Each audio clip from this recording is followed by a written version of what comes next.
Welcome back. In this video, we're going to look at examples of finding the derivative and integral of a power series. Let's get to it.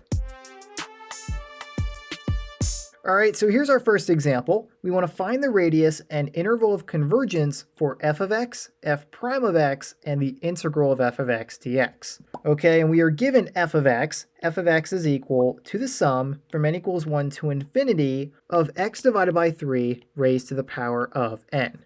And so this right here is our power series that we are going to want to find the derivative and the integral of. All right, so if f of x equals this power series, then we need to find f prime of x, the derivative of this power series, and the integral of f of x dx, which is the integral of this power series. Now, finding the derivative and integral of a power series is fairly simple. If you have a power series of this form, this is the general form of a power series, right? We have the sum from n equals 0 to infinity of a sequence a sub n times the quantity x minus c to the power of n.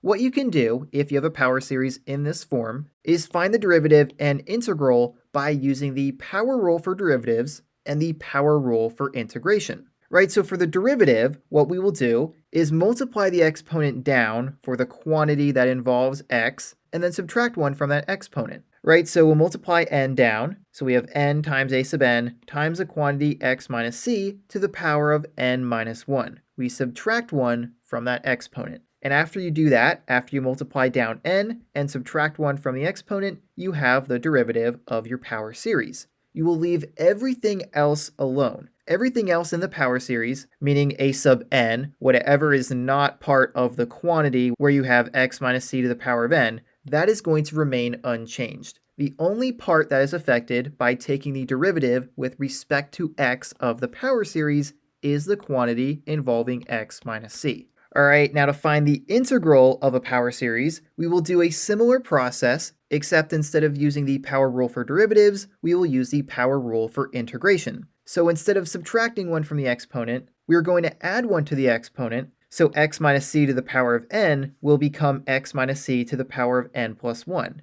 And then we will divide by that new exponent of n plus 1.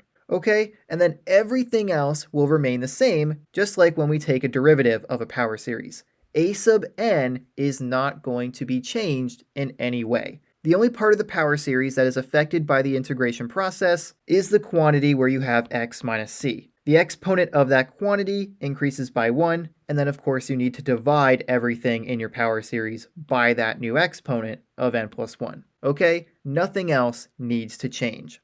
And then one more note about integration is that because we are integrating a function, you do need to include a plus c, that constant of integration. And so while it's important to remember that constant, it actually does not affect the interval or radius of convergence of the integral of the power series in any way, right? Because that plus c, that constant, is on the outside of the power series, and so it has no real effect on the radius or interval of convergence. Okay, and so that's how you find the derivative and integral of a power series. So if we go back to our example, let's start by finding the derivative, f prime of x, of our function, and then we'll find the integral of our function, and then we'll work on finding the radius and interval of convergence for all three of those functions.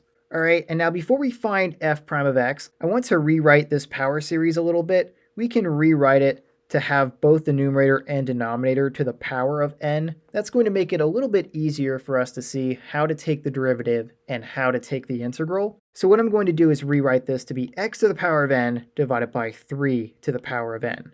All right, so let me do that. We will have x to the power of n divided by 3 to the power of n. And now let's take the first derivative of that function. We will have the sum from n equals 1 to infinity of the derivative of x to the power of n divided by 3 to the power of n. And remember, we're taking this derivative with respect to x, so we're going to multiply the exponent of x down and then subtract 1 from that exponent. And then everything else is going to remain the same. We will not change this 3 to the power of n in the denominator. That is going to stay there and not change in any way. So we will have n times x to the power of n minus 1 divided by 3n. And that is going to be the derivative of our function. Okay, and so now we can work on finding the integral. the integral of f of x dx will be equal to the sum from n equals 1 to infinity of the integral of x to the power of n divided by 3 to the power of n. Now once again, 3 to the power of n is not going to change. The only part that is affected by the integration process is this x to the power of n. And so if we integrate that, we're going to add 1 to the exponent and then divide it by that new exponent, which will be n plus 1.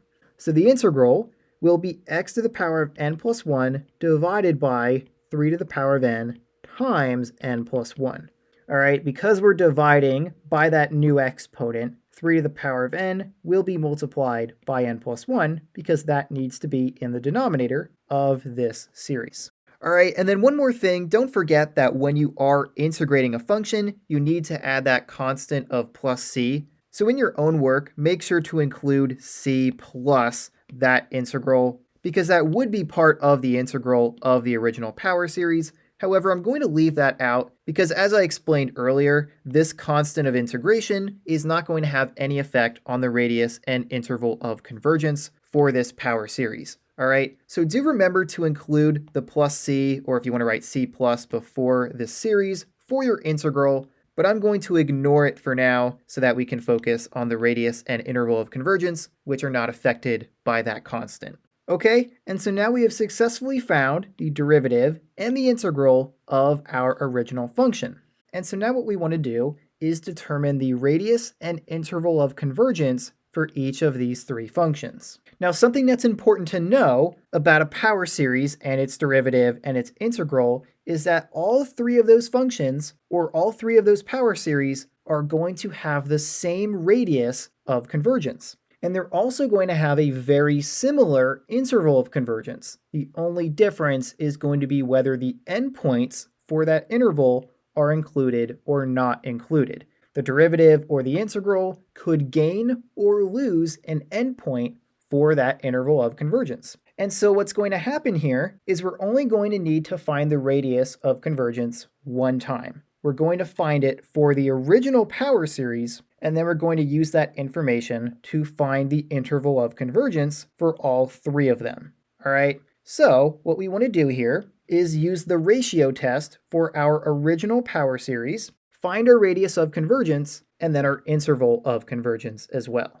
All right, and so remember how the ratio test works. We're going to be taking the limit as n approaches infinity of the absolute value of a sub n plus 1 divided by a sub n. And that will be for our original power series. Okay, now because we have a rational expression for a sub n, what I'm going to do instead of writing out a very complex fraction of a fraction divided by a fraction is I'm going to write out a sub n plus 1, and then I'm going to multiply it by the reciprocal of a sub n, and that will be the same as dividing by that fraction. All right, and so let me show you what I mean. This will be equal to the limit as n approaches infinity of the absolute value of a sub n plus 1, which is going to be this expression right here, but each of these n's will become n plus 1. So we'll have x to the power of n plus 1 divided by 3 to the power of n plus 1, and that will be multiplied by the reciprocal of a sub n, which is the same as dividing by a sub n. So we're going to flip the numerator and denominator and have 3 to the power of n divided by x to the power of n. Okay, and so now we can simplify and try to evaluate this limit by first splitting up these powers for x and 3. X to the power of n plus 1 will be x to the power of n times x to the first power. And 3 to the power of n plus 1 will be 3 to the power of n times 3 to the power of 1. So we'll have that this is equal to the limit as n approaches infinity of the absolute value of x to the power of n times x to the first power times 3 to the power of n divided by 3 to the power of n times 3 to the first power times x to the power of n. All right, now in the numerator, we have x to the power of n, and we also have that in the denominator, and so those are going to cancel out. And then we also have 3 to the power of n in the numerator and denominator as well, and so those are going to cancel out. And what that's going to leave us with is the limit as n approaches infinity of the absolute value of x divided by 3. Okay, and now remember, we're looking at the limit as n approaches infinity, and we no longer have any n's in this expression. So really what we have here is a limit of a constant. Now x is a variable, but in terms of n, This limit is the limit of a constant because there's no n's within this expression. So this limit will just be equal to the absolute value of x divided by 3.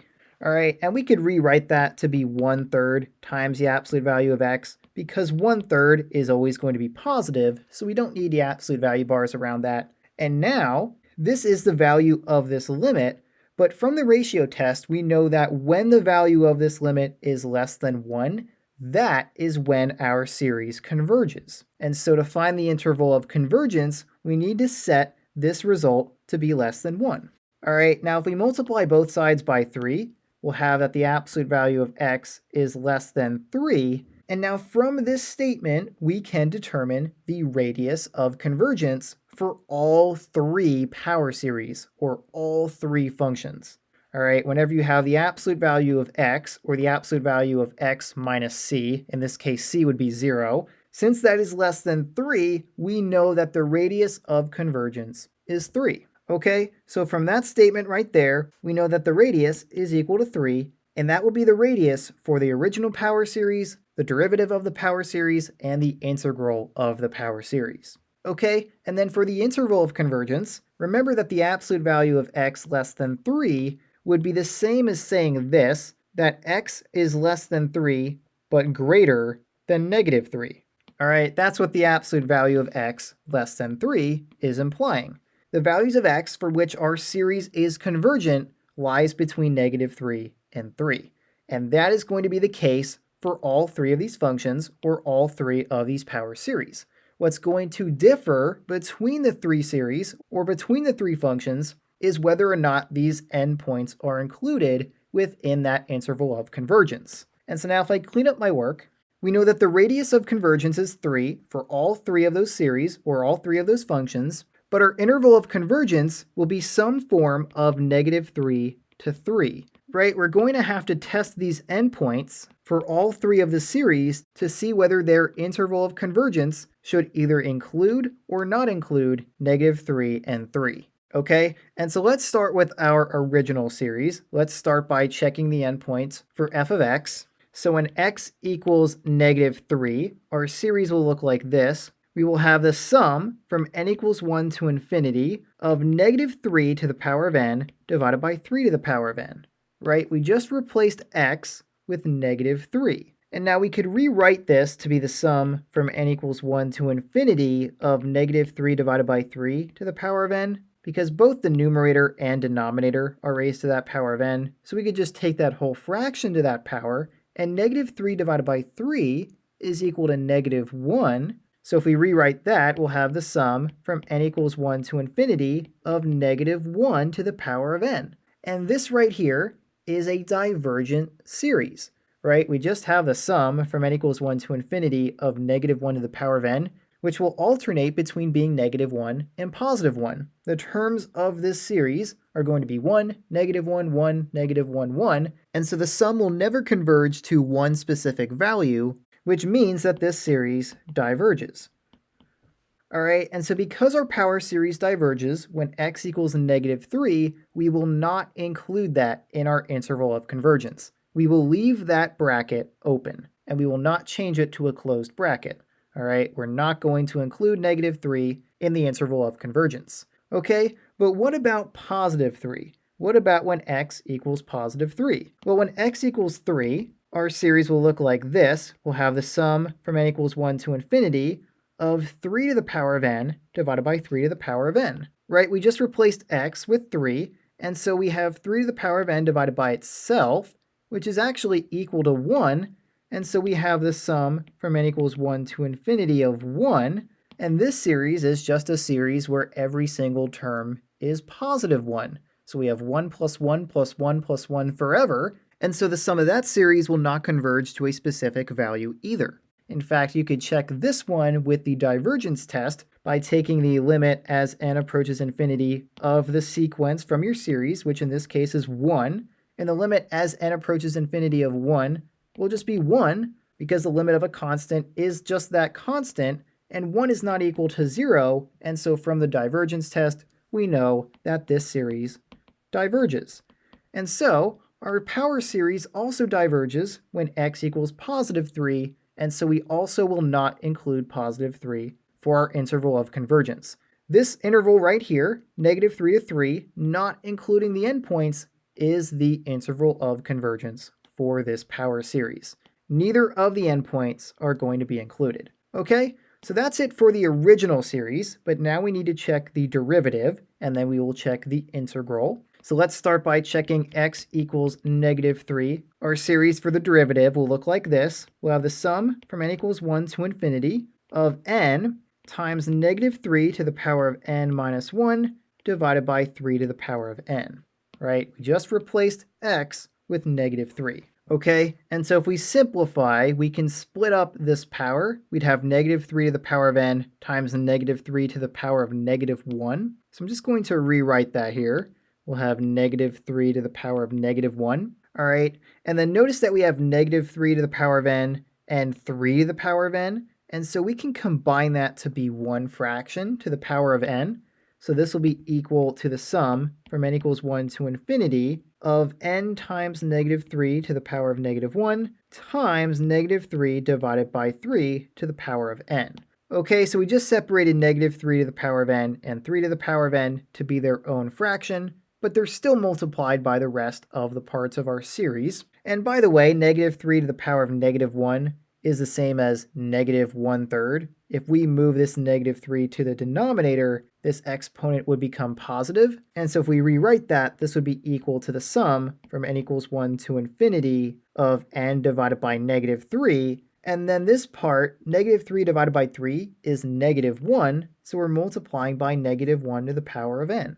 All right, and so this is our series that results when x equals -3 for the derivative. And this is an alternating series, so if we want to know whether it converges or diverges, we can use the alternating series test. And the alternating series test says that our series is convergent if it meets two requirements. The first one being that the limit as n approaches infinity of our sequence is 0, and the second one being that our sequence needs to be decreasing. But in this case, we only have to check the first requirement, because watch what's going to happen if we take the limit as n approaches infinity of our sequence. In this case, if we ignore the part that makes it alternating and just look at n divided by -3, what will be the limit as n approaches infinity of n divided by -3? Well, as n approaches infinity, this numerator is going to increasingly get larger and larger and larger.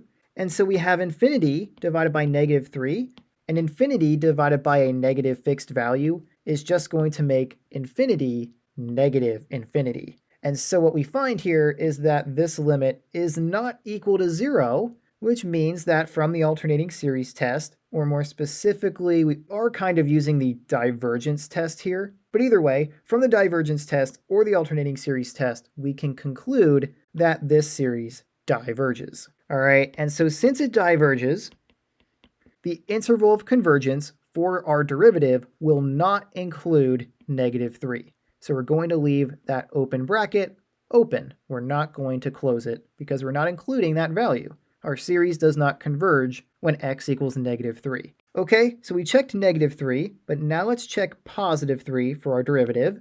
When x equals +3, we will have the sum from n equals 1 to infinity of n times 3 to the power of n minus 1 divided by 3 to the power of n. All right, now if we simplify it, 3 to the power of n minus 1 can be split into two parts. We'll have 3 to the power of n and then 3 to the power of -1. So this will be equal to the sum from n equals 1 to infinity of n times 3 to the power of n times 3 to the power of -1 divided by 3 to the power of n. But now we have 3 to the power of n in the numerator and denominator, so those are going to cancel out. And then 3 to the power of -1, we can just move that 3 to the denominator to make that exponent +1. And so this will be equal to the sum from n equals 1 to infinity of n divided by 3. And now, if we use the divergence test on this series, just take the limit as n approaches infinity of this sequence, we will find that this series will diverge, right? The limit as n approaches infinity of n divided by 3 is equal to infinity. N is approaching infinity, and infinity divided by 3 will still be positive infinity, and that's not equal to 0, which means that our series diverges.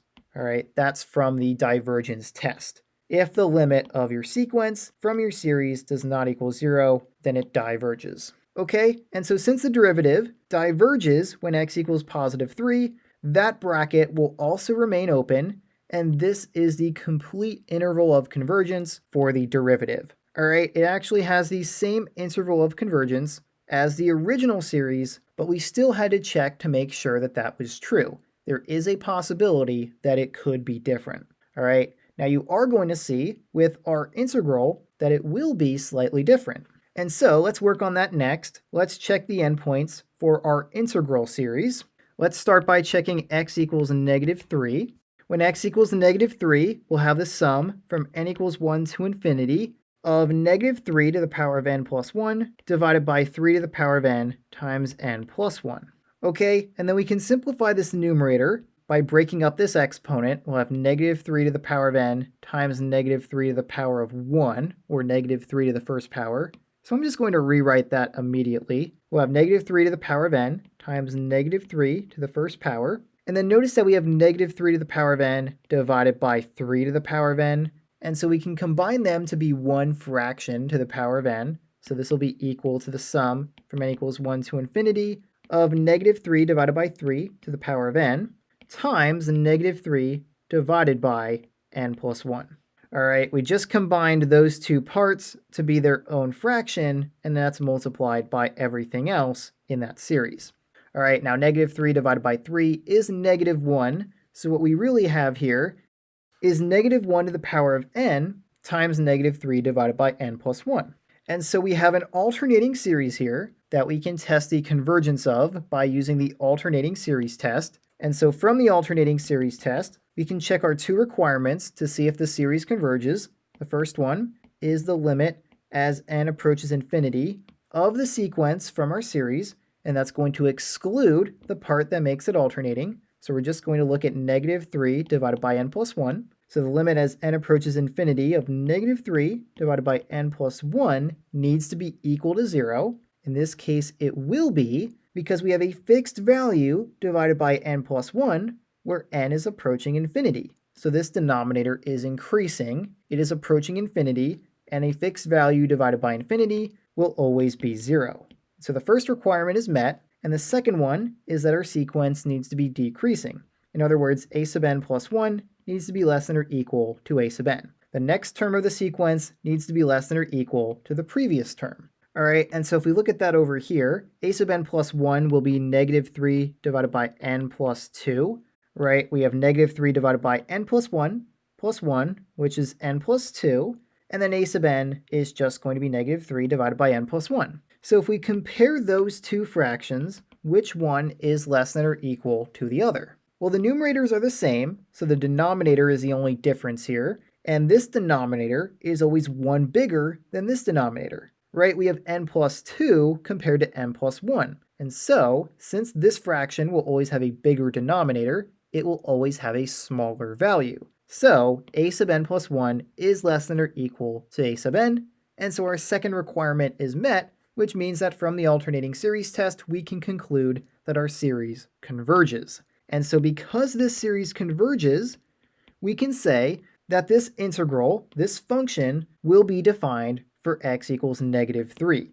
Negative 3 will be included in the interval of convergence. All right, so now we check negative 3. Let's check positive 3, and then that will be it for this example. All right, and so when x equals positive 3, will our integral series converge or diverge? Let's take a look. When x equals positive 3, we will have the sum from n equals 1 to infinity of 3 to the power of n plus 1 divided by 3 to the power of n times n plus 1. Okay, we just replaced x in our series with positive 3.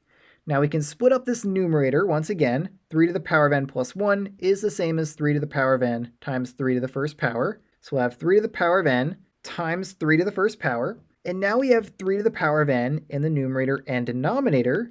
And so they're going to cancel out. And our series will look like this. We'll have the sum from n equals 1 to infinity of 3 divided by n plus 1. All right, and so now we have a fairly simple series that we can determine the convergence or divergence of. In this case, we have a series that looks similar to a p series, specifically the harmonic series where p is equal to 1.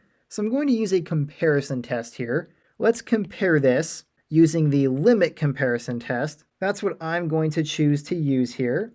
And we're going to compare it to the sum from n equals 1 to infinity of 1 divided by n, which, like I said, is the harmonic series or a p series where p is equal to 1, which means that it diverges.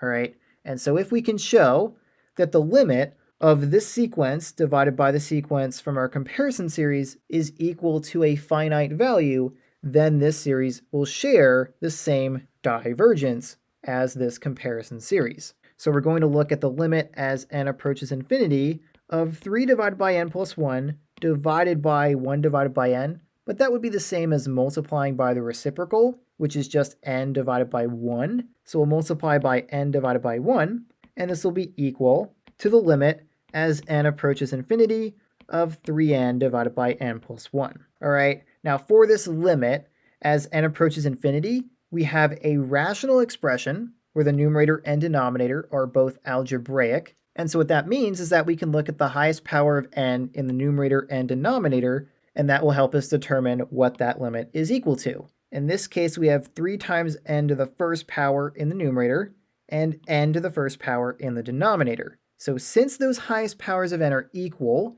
this limit as n approaches infinity will be equal to the ratio of the coefficients between those two terms with n to the highest power of 1. So in this case, we'll have 3, which is the coefficient of this n, divided by 1, the coefficient of this n. So this limit is equal to 3 divided by 1, which is equal to 3, which is a finite value, meaning it's not infinity or negative infinity, and so our series will also be divergent, just like our comparison series. All right, and so since this series diverges when x equals 3, 3 will not be included in the interval of convergence for our power series, which is the integral of our original function or our original series. All right, so -3 to 3, including -3, is the interval of convergence for our integral series. Okay, and so with that, we have found the radius of convergence, which is the same for all 3 functions or all 3 series, and the interval of convergence for all 3 series as well. Okay, so you can see that sometimes they will be the same, but other times they will be slightly different. And so with that, let's look at one more example for this video where you will really see how the intervals of convergence can be different for the original compared to the derivative and the integral. All right, so here's our second and final example. Once again, we want to find the radius and interval of convergence for f of x, f prime of x, and the integral of f of x dx. And here's our function this time. F of x is equal to this power series, the sum from n equals 1 to infinity of -1 to the power of n times x minus 5 quantity to the power of n divided by n times 5 to the power of n. And so let's start things off by finding the derivative f prime of x of this series. So f prime of x will be equal to the sum from n equals 1 to infinity of -1 to the power of n times the derivative of x minus 5 to the power of n, right? So remember, anything that does not have x within it, we can leave alone. We're not going to be taking the derivative of -1 to the power of n, or anything in the denominator, n or 5 to the power of n. Those are all going to stay the same because they do not have x within them. We're taking a derivative with respect to x, and so the only part we are concerned with actually taking the derivative of is x minus 5 to the power of n, right? This whole quantity, which has x in it, is raised to a power of n. So we're going to multiply that power down and then subtract 1 from that power. Now, normally you would need to use the chain rule here and then multiply by the derivative of the inside function. But in this case, the derivative is just going to be 1, right? The derivative of x is 1 and the derivative of -5 is 0. So we don't need to worry about that. We just need to multiply n down and then subtract 1 from that exponent. All right, so we'll have n times x minus 5 to the power of n minus 1. And that will be divided by n times 5 to the power of n. Okay, and now notice that we have an n in the numerator and denominator, and so those are going to cancel out, and so f prime of x is really equal to the sum from n equals 1 to infinity of -1 to the power of n times x minus 5 to the power of n minus 1 divided by 5 to the power of n. Okay, so if I clean up my work here, there's our actual derivative for this function. We no longer have that n in the denominator or in the numerator. And so now that we have our derivative, we can find the integral of our series as well. So the integral of f of x dx will be equal to the sum from n equals 1 to infinity of negative 1 to the power of n, and then we're going to integrate x minus 5 to the power of n using the power rule of integration. All right, and so in this case, we just need to add 1 to this exponent, so we'll have n plus 1, and then we're going to divide by that new exponent of n plus 1. So we're going to have x minus 5 to the power of n plus 1 divided by n times 5 to the power of n times n plus 1. And that's how we will divide by that new power. All right, and now unlike our derivative, nothing is going to cancel out here, and so this just is our integral. Okay, and then just like with our previous example, don't forget that when you integrate a function, you need to include that constant of integration, right? Somewhere in here, we would need to add that extra constant of c. You could have c plus this power series, but I'm not going to write that explicitly just to save some space with my work here, but you should have that in your own work when you write out the integral. I'm going to remove it because the plus c doesn't have any effect on the radius or interval of convergence, and so to simplify things as we work on finding the radius and interval of convergence for that power series, I'm just going to remove that plus c, okay? But do remember that that is a part of the integral for your power series. All right, and so now we have the derivative and the integral of our power series. So now let's work on finding the radius and interval of convergence for all three functions or all three series. So what we'll do is use the ratio test on the original power series to find the radius of convergence and what our endpoints are going to be for the interval of convergence that we're going to need to check for all three functions. All right, so we'll take the limit as n approaches infinity of the absolute value of a sub n plus 1 divided by a sub n. This is the limit for the ratio test, and so this will be equal to the limit as n approaches infinity of the absolute value of a sub n plus 1, which will be negative 1 to the power of n plus 1 times x minus 5 to the power of n plus 1 divided by n plus 1 times 5 to the power of n plus 1. All right, so we had a lot of n's to change to be n plus 1, but that is a sub n plus 1, and then we need to multiply that by the reciprocal of a sub n, which would be the same as dividing by a sub n. So we're going to flip the numerator and denominator of this expression, and we will multiply by n times 5 to the power of n divided by negative 1 to the power of n times x minus 5 to the power of n. All right, and so that is the limit that we need to evaluate to find our radius and interval of convergence. Now what we want to do is simplify this a little bit, and the first thing that I notice is that these absolute value bars are going to completely eliminate negative 1 to the power of n plus 1 and negative 1 to the power of n, because both of those expressions can only be one of two values. They'll either be negative 1 or positive 1, so if we're taking the absolute value of that, it's always going to be positive 1. And so those two parts are just completely eliminated. The absolute value bars take care of them. And then other than that, I see some powers that we can split up. So we'll have that this is equal to the limit as n approaches infinity of the absolute value of x minus 5 to the power of n times x minus 5, right? That is this power split up. And then that's multiplied by n times 5 to the power of n. And that's all divided by n plus 1 times 5 to the power of n times 5. That is this power split up. And then we have x minus 5 to the power of n. Okay, now we have 5 to the power of n in the numerator and denominator, and so those are going to cancel out. And we also have x minus 5 to the power of n in the numerator and denominator as well. So those are also going to cancel out. So what we're left with is the limit as n approaches infinity of the absolute value of x minus 5 times n divided by n plus 1 times 5. Okay, so those were all the parts left over in our limit after all of that cancellation. And so now if I clean up my work, what I want to do now is separate the n's from the x, right? We can move those n's outside of the absolute value bars since our values of n are always going to be positive, right? N is only defined for values from 1 to infinity, which are all positive, and so they don't need to be within those absolute value bars. What we will have is that this is equal to the limit as n approaches infinity of n divided by n plus 1 times the absolute value of x minus 5 divided by 5, okay? And now we can take the limit as n approaches infinity of this expression fairly easily. And in this case, we have a rational expression where the numerator and denominator are both algebraic. We have n to the first power divided by n to the first power plus 1. So if we compare those highest powers of n, they are equal, right? N to the first power in the numerator and n to the first power in the denominator. And since those highest powers of n are equal, the limit as n approaches infinity of this expression will be the ratio of the coefficients for those two terms. In this case, the limit will be 1, the coefficient of this n, divided by 1, the coefficient of this n. And so this limit is equal to 1 divided by 1, which is just 1. And so this is equal to 1 times the absolute value of x minus 5 divided by 5. All right, I just removed the absolute value bars from the denominator because 5 is always positive. And so this limit is equal to the absolute value of x minus 5 divided by 5, right? Anything times 1 is just going to be itself, so we don't even need to write that 1.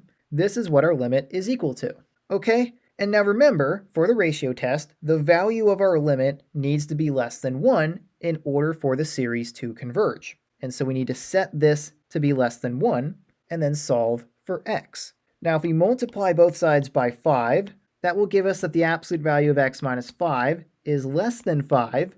And at this point right here, we can determine the radius of convergence. Once you have the absolute value of whatever expression dealing with x that was in your original power series, right? We had x minus 5 to the power of n. Once you have that x minus 5 in absolute value bars less than some value, that value is the radius of convergence. So we will say that r is equal to 5. That is the radius of convergence for all three of our functions or all three of our power series. That is not going to change. What is going to change is the interval of convergence in regards to the endpoints. And so if we solve for x here, remember that the absolute value bars just mean that this expression is less than 5 but greater than negative 5. So let's write that out. Negative 5 is less than x minus 5, which is less than 5. And so if we add 5 to all of these values, what we'll have is that 0 is less than x, which is less than 10, right? Negative 5 plus 5 is 0, x minus 5 plus 5 is just x, and 5 plus 5 is 10. All right, and so the interval of convergence that we're going to be looking at for all three of our series is 0 to 10. And the only way that it's going to change is if we need to include one of those two endpoints, or possibly even both. Okay, and so if I clean up my work here, we now want to go through each of our series and check to see if the interval of convergence needs to include the endpoints or not. And so let's start with our original power series. We will begin by looking at 0 as our first endpoint to check. When x equals 0, our power series will look like this. We'll have the sum from n equals 1 to infinity of negative 1 to the power of n times 0 minus 5 to the power of n divided by n times 5 to the power of n. All right, now 0 minus 5 is negative 5, and so we have negative 5 to the power of n, which means that we have negative 5 to the power of n divided by 5 to the power of n. So we can rewrite this series to be the sum from n equals 1 to infinity of negative 1 to the power of n divided by n times negative 5 divided by 5 to the power of n. All right, and now negative 5 divided by 5 is equal to negative 1. And so this is equal to the sum from n equals 1 to infinity of negative 1 to the power of n divided by n times negative 1 to the power of n. All right, but now we can actually simplify this further because we have two parts that are negative 1 to the power of n, and they are actually going to cancel each other out. Whenever this is negative 1, this will be negative 1. Negative 1 times negative 1 is positive 1. And when this is positive 1 and this is positive 1, 1 times 1 is 1, and so this numerator is always going to be positive 1 no matter the value of n. And so this series is equal to the sum from n equals 1 to infinity of 1 divided by n, which is the harmonic series, right? It is a p-series where p is equal to 1, which means it diverges. Okay, and so since this series diverges, when x equals 0, our power series is a divergent series. 0 will not be included in this interval of convergence. And so we will leave that as an open bracket. We will not close it And now we will move on to checking the other endpoint when x equals 10. And so let's check to see what happens when x equals 10. When x equals 10, our series will look like this. We'll have the sum from n equals 1 to infinity of negative 1 to the power of n times 10 minus 5 to the power of n divided by n times 5 to the power of n. All right, so we replaced x with 10, and 10 minus 5 is 5. So we have 5 to the power of n in the numerator and 5 to the power of n in the denominator. And so those are actually going to cancel out, which leaves us with the sum from n equals 1 to infinity of negative 1 to the power of n divided by n. And now we have the alternating harmonic series, which is a convergent series. And if you didn't know that, you could use the alternating series test here. If you were to use the alternating series test and check the requirements, the first one, the limit as n approaches infinity of our sequence. If we remove the part that makes it alternating, we'll have 1 divided by n, and the limit as n approaches infinity of 1 divided by n is 0.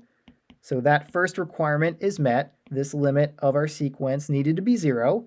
And then if we check the second requirement, our sequence needs to be decreasing, so a sub n plus 1 needs to be less than a sub n. And so if we check that over here, a sub n plus 1 will be 1 divided by n plus 1, and a sub n is 1 divided by n.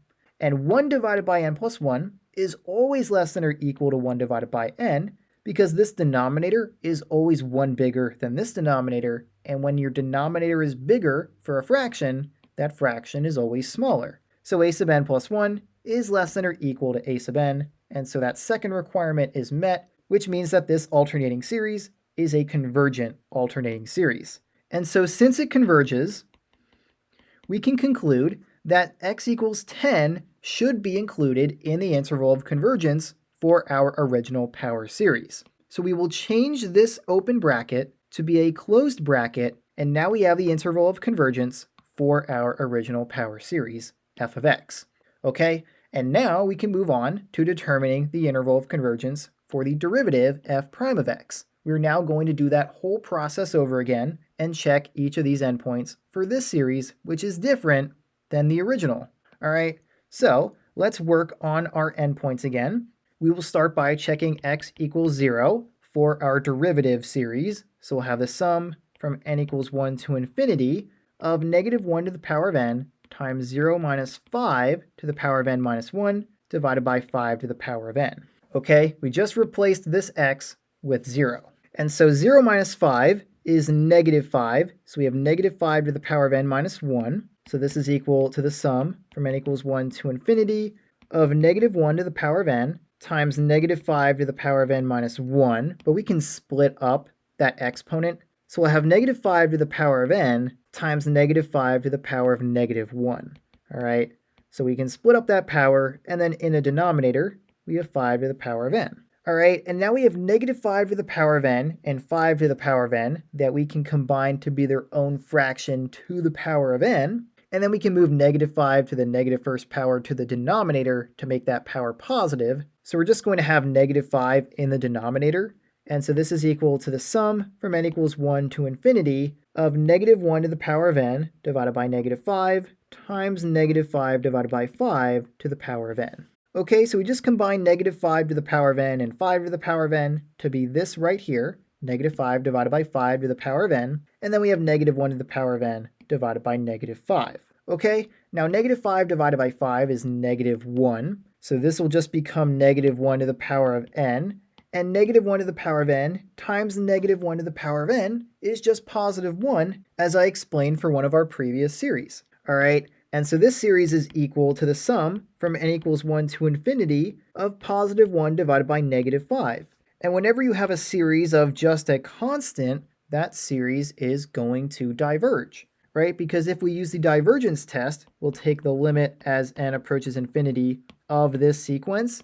The limit as n approaches infinity of negative 1/5 is equal to negative 1/5, which doesn't equal 0, which means that our series diverges from the divergence test. All right, so since it diverges, we can conclude that x equals 0 will not be included in our interval of convergence for the derivative. All right, so we're going to leave that open bracket alone, and we're not going to make it closed. We're not including x equals 0. Okay, So now let's move on to x equals 10. Let's check the other endpoint. And so when x equals 10, our series is going to look a little bit different. And so let's take a look. When x equals 10, we will have the sum from n equals 1 to infinity of negative 1 to the power of n times 10 minus 5 to the power of n minus 1 divided by 5 to the power of n. Okay, so we just replaced x with positive 10, and 10 minus 5 is 5, so we have 5 to the power of n minus 1. So this will be equal to the sum from n equals 1 to infinity of negative 1 to the power of n times 5 to the power of n minus 1 divided by 5 to the power of n. Now once again, we can split up this exponent. We'll have 5 to the power of n times 5 to the power of negative 1. So I'm going to rewrite this. We will have 5 to the power of n times 5 to the power of negative 1. And now we have 5 to the power of n in the numerator and denominator. And so those are going to cancel out. And we can move 5 to the power of negative 1 to the denominator to make that exponent positive. And so what we'll have is that this is equal to the sum from n equals 1 to infinity of negative 1 to the power of n divided by 5. Okay, and so we have an alternating series that we can test the convergence of by using the alternating series test. The part that makes it alternating is negative 1 to the power of n. And so if we use the alternating series test and check the first requirement, we will be looking at the limit as n approaches infinity of our sequence, excluding the part that makes it alternating. So remove negative 1 to the power of n, and we're taking the limit of 1/5, and the limit of a constant is equal to that constant, and so 1/5 is the result of the limit, which is not equal to 0, which means that this alternating series does not pass the alternating series test, and it will diverge. All right, and so our series diverges, which means that positive 10, or x equals 10, is also not included in the interval of convergence for this series. All right, so the interval of convergence will just be from 0 to 10, not including either of those endpoints. This series diverges when x equals 0 and when x equals 10, but it will converge for all the values between those two values of x. Okay, so now we have checked the original power series and the derivative of that power series. Now we just need to check the interval of convergence for the integral of that power series. And so let's start once again with that first endpoint. Let's check x equals 0. When x equals 0, our integral series will look like this. We have the sum from n equals 1 to infinity of negative 1 to the power of n times 0 minus 5 to the power of n plus 1 divided by n times 5 to the power of n times n plus 1. Okay, so we just replaced x with 0, and now we can simplify our series. And so 0 minus 5 is the same as negative 5, so I'm going to erase this, and we'll have negative 5 to the power of n plus 1. And so let's split up that power. We'll have negative 5 to the power of n times negative 5 to the first power. And I'm just going to rewrite that right here. We have negative 5 to the power of n times negative 5 to the first power. Okay, and now we can combine negative 5 to the power of n and 5 to the power of n to be their own fraction that we are going to simplify to be negative 1 to the power of n, right? This is like the third or fourth time we've done this now, but I'm still going to write out the steps here. This will be equal to the sum from n equals 1 to infinity of negative 1 to the power of n times negative 5 divided by n times n plus 1 times negative 5 divided by 5 to the power of n. Okay, so 5 to the power of n and negative 5 to the power of n have become this fraction right here, which is raised to the power of n, since the numerator and denominator both had that power of n. Now negative 5 divided by 5 is negative 1, and so we're going to be multiplying negative 1 to the power of n into that numerator, and once again we have negative 1 to the power of n times the negative 1 to the power of n, which is always going to be positive no matter what the value of n is. When this is negative negative times negative is positive. And when this is positive and this is positive, positive times positive is positive. And so those parts are going to cancel out with each other, and we are going to be left with the sum from n equals 1 to infinity of negative 5 divided by n times n plus 1. Now I'm going to distribute that n through this quantity, so we will have n squared plus n.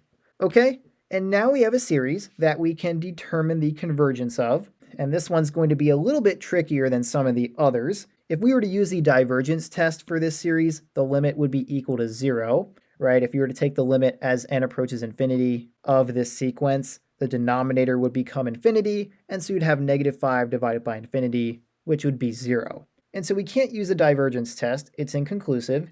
Instead, I'm thinking we can use a comparison test because this series looks pretty close to a p-series, or at least we can compare it to one. So if I clean up my work a little bit, we can compare this series to a p-series of the sum from n equals 1 to infinity of 1 divided by n squared. I'm just choosing that highest power of n from the denominator, okay? And this is a p-series where p is equal to 2, right? 2 is the power of n, and 2 is greater than 1, which means that this p-series converges. And so what we want to do is use a comparison test to compare this comparison series to our series right here. Now I'm going to use the limit comparison test. I find that that is easier to use when you are comparing to a p-series. At least that's true in most cases. So that's what I'm going to use here. So I'm just going to write that down here. We are using the limit comparison test. Okay, and so what we will do is take the limit as n approaches infinity of the sequence from the series that we want to test divided by the sequence from our comparison series. Now we're going to have a fraction divided by a fraction. So instead of doing that, we're going to take this fraction and multiply it by the reciprocal of this one, which is the same as dividing by 1 divided by n squared. Okay, so what we're going to have is the limit as n approaches infinity of -5 divided by n squared plus n times n squared divided by 1. And that is the same as dividing by 1 divided by n squared. All right, now if we simplify, we'll have the limit as n approaches infinity of -5 times n squared divided by n squared plus n. Okay, now what we want to do is evaluate this limit, and if it's equal to any finite value, meaning it's not infinity or negative infinity, we can conclude that our series shares the same convergence as our comparison series. Now in this case, for this limit as n approaches infinity, we have a rational expression where the numerator and denominator are algebraic, so we can compare the highest powers of n to determine the value of the limit. In this case, our highest power in the numerator is n squared, and the highest power in the denominator is also n squared. So this limit will be equal to the ratio of the coefficients for those terms. So we'll have -5, the coefficient of this n squared, divided by 1, the coefficient of this n squared. So this limit is equal to -5 divided by 1, which is equal to -5, which is a finite value, and so that means that our series is convergent just like our comparison series. Okay, so since our series converges when x equals 0, we will include 0 in our interval of convergence for this integral series. All right, so I'm going to erase that open bracket, and I'm going to make it a closed bracket, and now we can move on to testing our final endpoint, which is x equals 10, and then we will have officially found the interval of convergence for all three of our series, or all three of our functions. So if we back it up here and check our last endpoint of x equals 10, let's see what our series will look like. We'll have the sum from n equals 1 to infinity of -1 to the power of n times 10 minus 5 to the power of n plus 1 divided by n times 5 to the power of n times n plus 1. Okay, once again, we just replaced x with 10 because that's what we're setting x equal to. All right, now 10 minus 5 is 5, so I'll just erase that. We will have 5 to the power of n plus 1, and if we split that power, we'll have 5 to the power of n times 5 to the first power. So I'm just going to rewrite that right away. We will have 5 to the power of n times 5 to the first power. And now we have 5 to the power of n in the numerator and denominator, and so we can cancel those out. So this series will be the sum from n equals 1 to infinity of -1 to the power of n times 5 divided by n times n plus 1. All right, now if we distribute this n through this quantity, we'll have n squared plus n. So let's just do that, make this denominator a little nicer to look at. We'll have n squared plus n. And now to determine the convergence of this series, I think we should use the alternating series test because this is an alternating series due to this -1 to the power of n. That will make the terms alternate between being positive and negative. And so if we use the alternating series test, we need to check two requirements to see if our series converges. The first one will be the limit as n approaches infinity of our sequence excluding the part that makes it alternating. So we'll remove this negative 1 to the power of n and just have 5 divided by n squared plus n. And this limit needs to be equal to 0. And so let's see if that's true. As n approaches infinity, we have 5 divided by n squared plus n, and so this denominator is going to increasingly get larger. So we have a fixed value divided by infinity, or a fixed value divided by an increasing denominator, which will always be 0. All right, so the first requirement is met, and now we need to check the second requirement, which is that our sequence needs to be decreasing. In other words, a sub n plus 1 needs to be less than or equal to a sub n. The next term of the sequence needs to be less than or equal to the previous term. So if we check that over here, a sub n plus 1 will be 5 divided by n plus 1 squared plus n plus 1, and a sub n is just 5 divided by n squared plus n.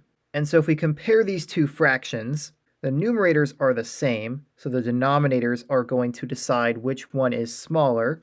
And so you can see that the denominator for a sub n plus 1 is always going to be bigger than the denominator for a sub n, right? We have n plus 1 squared plus n plus 1. That's always going to be bigger than just n squared plus n. This denominator is squaring a bigger value and adding it to a bigger value than this denominator. And so because the denominator is always going to be bigger for this fraction, the value of this fraction will always be smaller. So we can conclude that a sub n plus 1 is less than or equal to a sub n, which means that the second requirement for the alternating series test is met. And so now, both requirements for the alternating series test are met, which means that this series converges.